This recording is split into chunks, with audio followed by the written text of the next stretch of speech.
어느 나라나 새해를 맞이하는 그런 풍습은 다 있습니다. 유대인들은 로시 하샤나라고 해서 새해를 맞으면 샤나 토바 이렇게 인사합니다. 다 같이 샤나 토바, 큰 소리로 샤나 토바. 샤나 토바라는 말은 우리나라 사람들이 새해를 맞으면 10번 100번 만날 때마다 새해 복 많이 받으세요 하는 인사처럼 새해를 맞아 서로에게 복을 비는 그런 인사말입니다. 샤나라는 말이 해, 한 해 한 해 해란 말이고, 토바라는 말은 좋다는 뜻입니다. 그러니까 맞이한 새해 좋은 일이 있기를 바란다, 그런 덕담을 나누는 인사입니다. 유대인들은 새해를 맞으면 사과를 꿀에 찍어 먹습니다. 또 할라 빵, 동그랗게 생긴 할라 빵을 먹습니다. 그 이유는 사과도 동그랗게 생기고 빵도 동그랗게 생겨서 올 한 해 하는 일들이 잘 굴러가기를 바란다, 그런 의미도 있고, 또 사과 자체도 달지만 그 단 사과를 꿀에 찍어 먹는 이유는 올해 인생이 달콤하게 잘 풀려지길 바란다, 그런 서로를 향한 마음을 담아서 나누는 그런 생활 풍습을 대하게 됩니다. 우리는 이렇게 신정을 맞아서 새해를 맞고 나면 또 얼마 지내다가 한 달쯤 후에 구정을 맞으면 더 요란법석하게 이미 새해를 맞은 지 한 달이 지났음에도 불구하고 또 새해 복 많이 받으라 하며 그렇게 덕담을 나누고는 하죠. 유대 사람들은 6월절을 중심으로 한 니산월, 저들은 니산월이 첫 달인데 우리로 하면 3월, 4월경입니다. 음력으로 하기 때문에 조금씩 앞서기도 하고 뒤서기도 하지만 니산월의 첫날을 6월절 기념으로 하는 그때 새해맞이에 대한 마음을 갖습니다. 그리고 7째 달에 가서 그 해가 우리로 하면 9월, 10월인데 그때 가서 다시 또 새해를 맞이하는 그런 풍습을 갖습니다. 3일 동안 흰 옷을 입습니다. 어른아이 다 하얀 깨끗한 옷을 입습니다. 그리고 하나님 앞에 지난 한 해의 죄를 용서를 빕니다. 기도합니다. 그리고 경건하게 지내며 하나님이 시간과 세월과 역사의 주인이신 것을 감사하며 살아가는 그런 절기를 대할 수 있습니다. 세상에는 두 종류의 사람이 삽니다. 한 사람 종류의 사람은 하나님 보시기에 의로운 사람들, 또 다른 한 종류의 사람은 하나님 보시기에 악한 사람들, 이렇게 두 종류의 사람들이 삽니다. 오늘 시편 1편은 방대한 150편 분량이 많은 분량을 가지고 있는 시편이 첫 편입니다. 시편은 장이라 하지 않고 편이라 하죠. 첫 편입니다. 6절로 되어 있는 길지도 짧지도 않은 그런 분량으로 되어 있습니다. 내용은 간단합니다. 앞부분은 복 있는 사람은 하나님 보시기에 의인이어야 한다. 또 4절부터 6절까지의 절반의 뒷부분은 악인은 의인과 다르다, 악인의 끝은 망한다, 이렇게 경고하는 내용으로 이 시편 1편은 시편 전체의 서막과 같은, 서시와 같은 그런 내용으로 시편 전체의 사상과 하나님의 교훈을 아우르는 총화되어 있는 그런 말씀이 시편 1편이라 할 수 있습니다. 오늘 말씀을 읽다 보면 복 있는 사람에 대하여, 의인에 대하여 말씀하지만 갑자기 그러나 악인은 그렇지 않다, 이렇게 악인에 대하여 교훈하는 내용을 접합니다. 악인은 오직 바람에 나는 겨와 같다. 시골에서 자라서 시골 얘기 자주 하는데 이런 말씀을 읽다 보면 저는 그런 게 마음에 와서 닿았습니다. 왜냐하면 시골에는 농사철, 수확철이 되면은 농기구 중에 바람개비라는 것을 동원합니다. 그 바람개비를 손으로 돌립니다. 우리 어린 아이들도 위험하지만 그게 재미있으니까 바람개비를 돌려보고 싶어 했는데, 바람개비를 돌리면 그 앞에서 어머니나 할머니가 알곡을 키질합니다. 뭐 콩알 같은 것도 이렇게 키질을 하면 콩알과 잘 섞은 콩알은 다 그 주인의 농사꾼의 발 위에 떨어집니다. 그러나 건불, 여기서 말하는 티, 쭉정이 이런 것들은 바람에 다 날아가 버립니다. 특히 농사한 씨앗 중에 아주 작은 씨앗, 들깨 씨앗이나 참깨 씨앗이나 좁쌀 같은 이런 것들을 선별하는 작업을 바람개비로 합니다. 그러면 거기 흙과 먼지와 죽정이는 다 바람에 날아가 버리고 그 아주 자지잔 들깨나 이런 좁씨들이 다 좁쌀 씨앗들이 주인의 발 앞에 소복하게 쌓이는 걸 봅니다. 악인은 바람이 불 때 날아가 버리는 교와 같다, 이렇게 경고합니다. 하나님 앞에서 의인과 악인의 모습은 다르다 하는 교훈을 강조하는 말씀입니다. 과연 어떻게 살아가는 것이 그러면 의인의 삶이고, 어떻게 살아갔기에 하나님이 악인이라고 규정하시나 하는 질문을 하게 됩니다. 하나님 앞에서 의인은 과연 누구이고, 하나님 앞에서 누가 악인 취급을 받는다는 말인가? 어떻게 살아가야 한다는 말인가? 돌아가셨지만 작가 최인호 씨를 아시죠? 그의 상도라는 책이 있습니다. 그의 책이 역사를 다룬 소설이라기보다는 역사물입니다. 그 책의 내용들이, 소설의 내용들이, 역사물의 내용들이 2001년과 2002년 20년 전에 MBC의 드라마로 50회 대작으로 TV에 상영된 적도 있습니다. 그 내용에 보면 박종경이라는 대감이 나오고 거기에 이런 이야기가 나옵니다. 사랑방의 사람들이 모여서 이런저런 이야기를 합니다. 조선시대 말 18세기 후반 19세기 초반 이야기입니다. 그 말이야, 숭례문에는 하루에 도대체 몇 사람이나 드나들까? 이렇게 누가 말하니까 거기에 한 사람이 나서 가지고 대답하는데 그 사람이 거상 임상옥입니다. 이 사람은 역사적인 인물입니다. 지금으로 말하면 대무역가입니다. 거상 임상옥이 쉽게 말했습니다. 두 사람이요. 사람들이 왜 두 사람이냐 질문하기도 전에 대답했습니다. 이로운 사람과 해로운 사람 두 가지가 있다.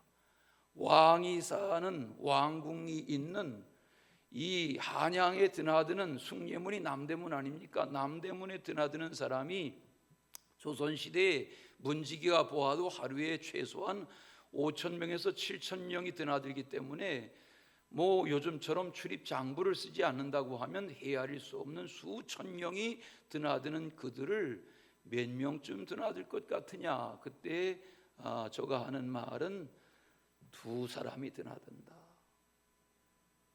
왕에게 이로운 사람이 있고 왕에게 해로운 사람이 있다. 이렇게 쉽게 대답했다는 얘기입니다. 그러면서 그가 꼴꼴 웃으면서 그렇다고 이 씨와 해 씨밖에 없다고 이렇게 설명했다는 겁니다. 오늘 구약 성경은 히브리서로 쓰였습니다.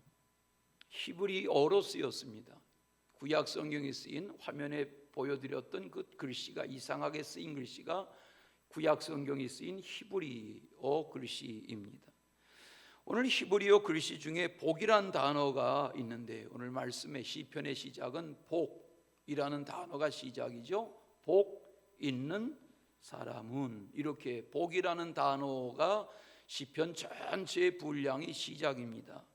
그 복이라는 단어는 히브리 사람들은 두 가지로 씁니다. 하나가 바로흐라는 단어인데 이 말은 blessing이라는 말입니다. 복되다는 말입니다. 이 말은 주어지는 복이란 뜻입니다. 미국의 대통령을 지냈고 연임했던 버락 오바마, 그 대통령의 바라크라는 그 뜻이 바로 이 복이라는 단어입니다.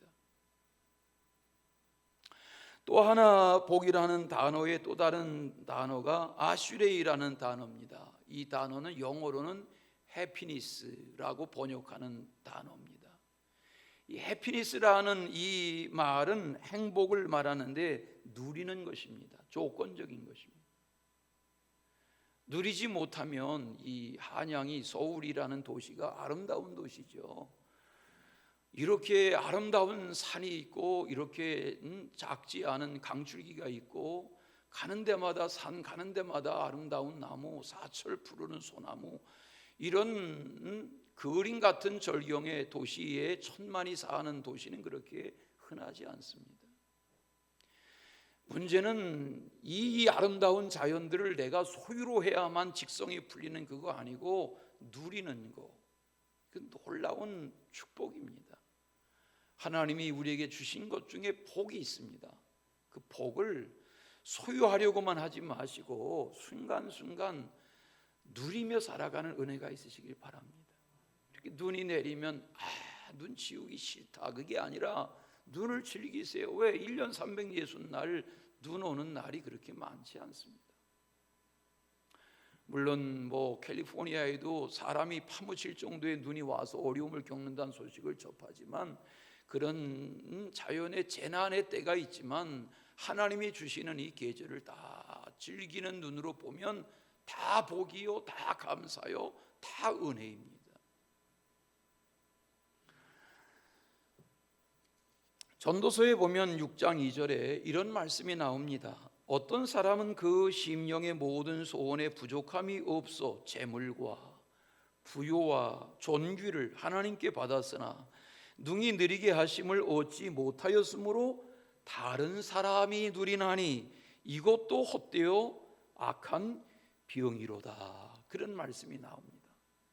어떤 사람이 있는데 그 사람이 보니까 재물도 많고 부요하고 존귀한 것 같은데 가만히 살아가면서 보면 다 있는 것 같은데 누리지를 못하고 그걸 오히려 다른 사람이 누린다. 제가 가끔 비유로 말하죠. 양평 이런 데 가면 좋은 남한강 내려다 보이는 언덕자락에 그림 같은 집들 많죠. 일일이 안 가봐도 요즘 유튜브에 그런 집들 공개하는 그런 건축 탐구 이런 거 보면 정말 대골 같은 집들, 그림 같은 집들 많죠. 수십억짜리. 그런데 사장님이 새벽같이 출근합니다. 서울로. 밤늦게 퇴근합니다. 잠만 자고 나갑니다. 그 어마어마한 집에 본체가 있고 옆에 별채가 있어서 그 별채에 사는 집사가 교회 집사가 아닙니다. 집사가 살림살이를 다 맡아 합니다. 주인의 금고 말고는 다 엽니다. 옷장까지 이불장까지 다 정리합니다. 대골 같은 집이 낮에는 아무도 없습니다. 주인이 다 집을 비웁니다. 누가 누리는 겁니까? 봄, 여름, 가을, 겨울. 오전 10시에 아침 해가 드는 시간 다 전쟁터처럼 출근한 시간에 청소 좀 하고 그 대골 같은 집에 응접실에 앉아서 커피 한 잔을 마십니다. 누가 즐기는 겁니까? 그렇다고 일부러 종로로 탈 필요는 없지만 누리는 복은 따로 있습니다. 복 있는 사람은 어떤 삶을 살아가야 한다고 말씀하나? 오늘 말씀해 보니까 첫째는 구별된 생활을 하여야 한다 그랬습니다.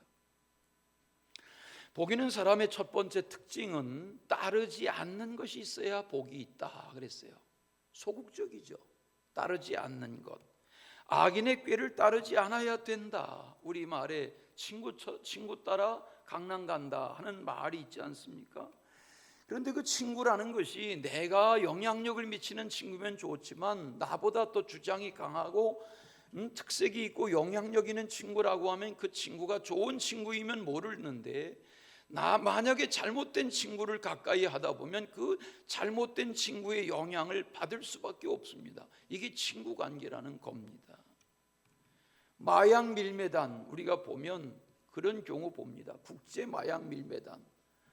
한 사람이 하는 게 아닙니다. 거기에 악한 일의 뜻을 같이 동조한 이들의 집단이 다 구속되는 경우를 볼 수 있습니다.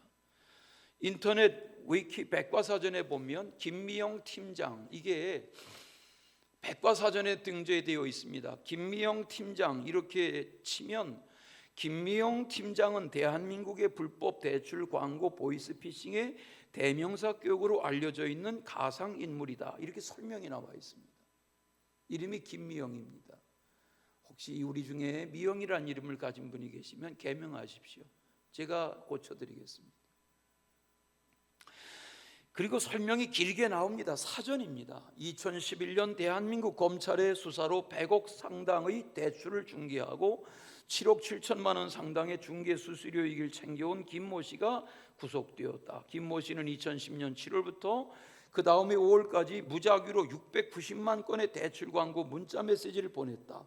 한편 2014년 대한민국 경찰은 중국에 거점을 두며 김미영 팀장이라는 가상 인물을 내세워 대출 업체와 수사기관을 사칭해온 543명으로부터 39억 원을 가로챈 44명을 검거했다. 피의자들의 진술에 따르면 김미영 팀장을 자처한 42살의 박모 씨는 전직 보이스피싱을 수사하던 전직 경찰 출신이다. 그는 필리핀으로 도망한 것으로 추정된다. 이게 사전에 나오는 이야기입니다. 무슨 말씀을 나누려고 하냐면 세상은 하나님이 말씀하시는 세상을 악하게 사는 사람들이 많습니다. 넘쳐납니다. 세상에는 의외로 악인들이 많습니다. 독버섯처럼 악이 자랍니다.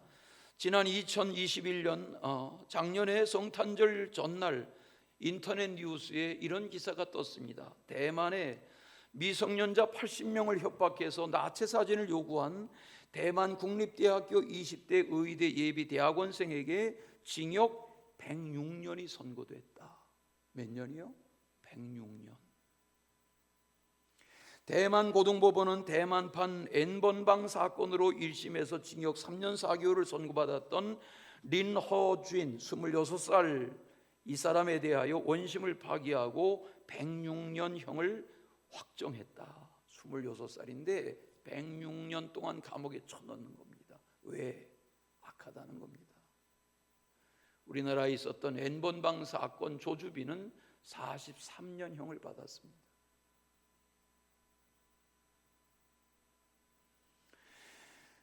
우리는 올 2022년 교회의 성구를 창세기 12장 4절에 이에 아브라함이 여호와의 말씀을 따라갔고 라고 정하고 올 한 해의 말씀표를 말씀을 따라서 라고 정하였습니다.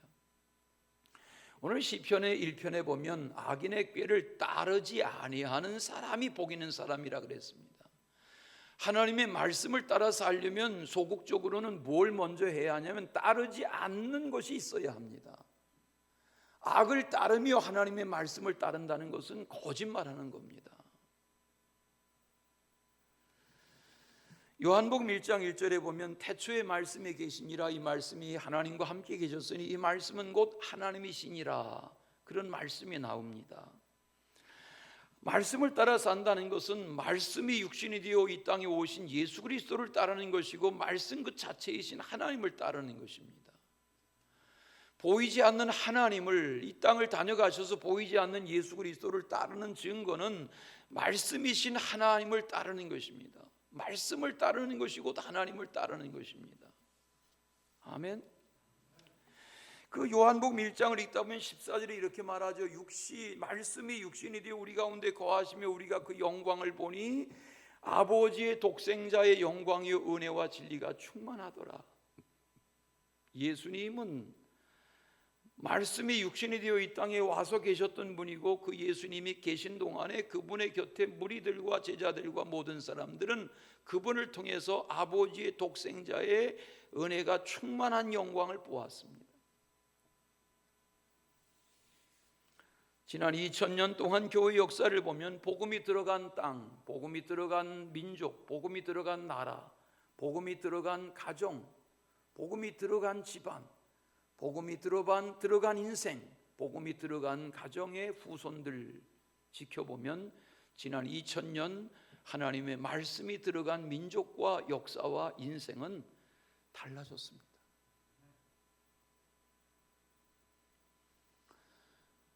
우리가 창세기 12장 2, 3절을 송구영신 예배 시간에 잠깐 묵상하였습니다. 거기 보면 2절과 3절에 하나님이 나타나셔서 찾아오셔서 아브라함에게 이렇게 말씀하셨습니다. 내가 너로 큰 민족을 이룰게. 내가 내게 복을 줄게. 내가 내 이름을 창대하게 해줄게. 너는 복이 될 것이다. 내가 너를 축복과 저주가 교차하는 세상 환경에서 너를 지켜줄게. 이 땅의 모든 족속이 너로 말미암아 복을 받게 해줄게. 이게 하나님이 아브라함에게 주신 약속의 말씀입니다. 우린 이 하나님의 주신 약속의 말씀을 언약 이렇게 말합니다. 언약. 우리가 성경을 구약, 신약 이렇게 말하는 말씀은, 구약이라는 말은 오래전에 먼저 주신 언약, 신약이라는 말은 새로 나중에 주신 언약, 카바난트라는 말은 언약이라는 말입니다. 여기 말씀이라는 말은 언약을 말합니다. 하나님이 언약하신 그 언약을 따라 살 때의 역사가 일어나는 것입니다. 우리는 4000년 아브라함 후손들이, 예수님도 아브라함과 다윗의 후손으로 오신 것처럼 하나님께서 아브라함의 후손들을 통해서 4000년 어떤 일을 이루셨는지를 압니다.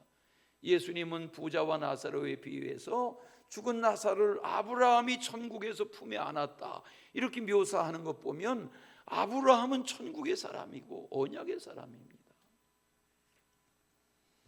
복 있는 사람의 특징 또 하나는 무엇입니까? 가는 길이 다르고 앉는 자리가 다르다. 죄인의 길에 서면 안 된다. 오만한 자의 자리에 앉으면 안 된다. 이게 복 있는 사람의 출발이라는 것입니다. 여기서 말씀하는 죄인이라는 하타임이라는 말은 목표를 벗어난 길에서 엇길로 벗어난 상태를 말합니다. 그게 죄인이라는 겁니다. 또 악인이라는 말은 삶의 태도가 그릇된 자라는 뜻입니다. 또 다시 생각하면 죄인이란 삶의 목표와 방법이 잘못된 자, 그릇된 자, 그를 하나님은 죄인이다 그렇게 말씀하십니다. 거기 오만한 자의 자리 말씀하는 이 오만한 자라는 말은 조롱하는 자, 비웃는 자 그런 말입니다. 인생을 비웃고 조롱할 뿐만 아니라 하나님의 말씀을 따라 사는 인생들을 조롱하며 배후에 하나님을 조롱합니다. 이게 오만한 자의 모습입니다. 1절에서 언급하는 따르다, 서다, 앉다 라고 말하는 따르지 말아라, 서지 말아라, 앉지 말아라 하는 이 표현들은 점진적인 것입니다. 그렇지 않습니까? 생각, 뜻이 따를까 말까, 그 길을 갈까 말까, 그 자리에 앉을까 말까. 그런데 그것이 다 점진적입니다. 그래서 우리는 죄의 수렁에 빠지는 겁니다. 야고보서에서 말씀한 대로 욕심이 잉태한즉 죄를 낳고 죄가 장성한즉 사망을 낳는다 하는 야고보서 1장 15절의 말씀 그대로입니다. 복 있는 사람으로 살아가는 길, 소극적으로는 어떠해야 합니까? 따르지 말 것을 따르지 말아야 하고, 서지 말아야 할 길에 서지 말아야 하고, 앉지 말아야 할 자리에 앉지 말아야 합니다. 그것이 하나님의 뜻을 따르는 시작입니다. 두 번째, 날마다 하나님의 말씀을 묵상하여야 합니다. 1절이 복 있는 사람의 방어적이고 소극적인 모습이라면 2절의 말씀은 복 있는 사람의 능동적이고 적극적인 모습을 말하는 것입니다. 복 있는 사람은 여호와의 말씀을 즐거워해야 합니다. 여기 즐거워한다는 말은 마음이 온통 한 곳에 쏠려 있는 상태를 즐거워한다고 말합니다. 올 한 해 여러분이 귀찮을 정도로 말씀 운동을 펼칠 것입니다. 규모 있는 교회는 AI를 통해서 담임 목사의 음성으로 성경 66권을 다 읽어줍니다. 우리도 돈을 들이면 그렇게 할 수 있겠죠. 제가 AI를 통해서 제 목소리를 육성으로 AI에게 주입하면 AI가 제 목소리로 성경을 한 자도 안 들리고 제 목소리로 66권을 다 읽습니다. 왜 그럼 꼭 그렇게 돈 들여서 담임 목사의 목소리로 하냐? 우리가 얼굴 본 적 없는 낭낭한 목소리의 성우 음성으로도 할 수 있지만 귀에 낯익은 음성으로 할 때 주입력이 더 높다는 거죠. 부탁합니다. 초청합니다. 올 한 해 벌써 오늘이 1월 둘째 날입니다. 작심삼일이라 했지만 올 한 해 여러분 집사님입니까? 권사님입니까? 장로님이십니까? 속장님이십니까? 교사입니까? 성가대원이십니까? 올 한 해 한 번도 성경 제대로 읽어본 적이 없이 10년, 30년, 50년 이렇게 그냥 건성건성 지내오고 집사도 되고 권사도 되고 장로도 되신 누가 있다면 올 한 해 여러분 스스로의 실망감을 해결해 보십시오. 성경을 작심을 하고 차근차근 읽어보십시오. 여러분 율법전설을 달달달달 해결하지 않고 그리고 사법고시 합격한 이가 있을 것 같습니까? 죄송한 이야기지만 지금 교회들마다 전도사님들이 신학교 나오고 6년 7년 공부해도 지금 목사 한 수를 못 받는 이유는 성경 시험에서 떨어지기 때문에 3수 4수 5수 하는 전도사들이 넘쳐납니다. 목회자만 그런 게 아닙니다. 교인들도 마찬가지입니다. 성경 가까이 해야 합니다.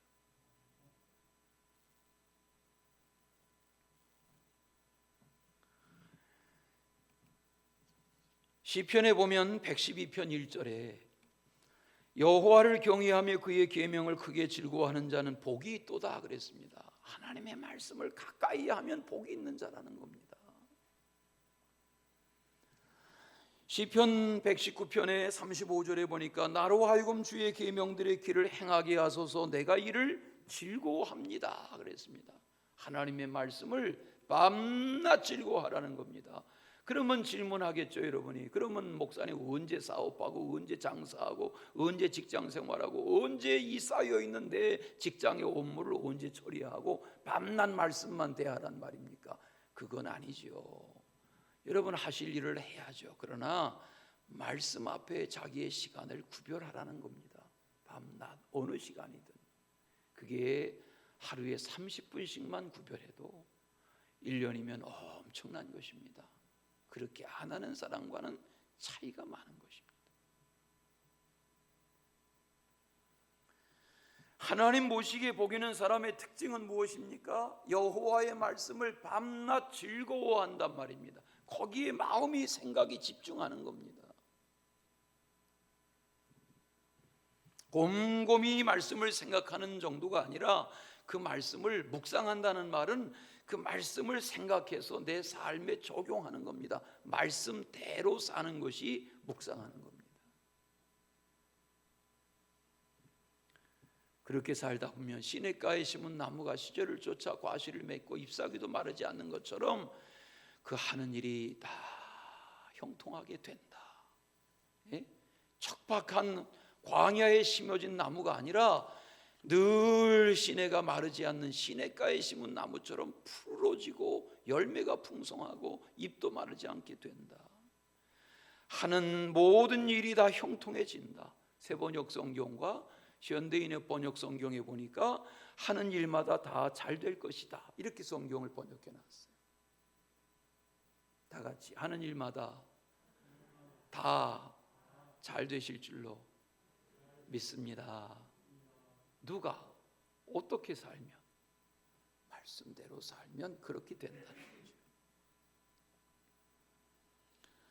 공동번역 성경에 보니까 제철 따라 열매를 맺으리라 이렇게 번역해 놨습니다. 영어 성경에 보니까 무슨 일을 하든지 번영하고 발전하고 성공할 것이다 그랬습니다. 예? 영어 성경에 보니까 무슨 일이든지 발전하고 성공하고 잘 될 것이다. 그 프로스퍼라는 단어는 그런 말 아닙니까? 어떻게 해야 그렇게 되냐 말이죠. 올 한 해 말씀 안에서 자신과 가정과 자손들이 그런 은혜의 복을 누리시기를 축원합니다. 두 번째, 의인과 악인의 나중을 주목해야 된다 하는 것입니다. 악인들은 그렇지 않다고 그랬습니다. 악인은 바람에 나는 교와 같다. 악인은 하나님의 심판 견디지 못한다. 죄인들은 의인의 회중에 들어가지 못한다. 악인들의 결국은 망한다. 뭐 설명이 필요 없는 그런 내용 아닙니까?